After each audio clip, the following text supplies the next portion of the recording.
chicken sweet and sour.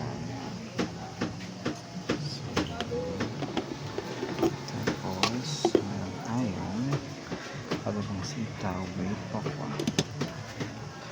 Tapos, munggo. Tinulang manok. Pork caldereta na may buto-buto. Chicken sisig.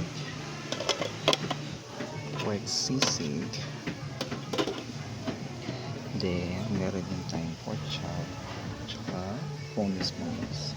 So, ayan ang ating mga kato ngayon. So, ayan. Yung sweet and sour.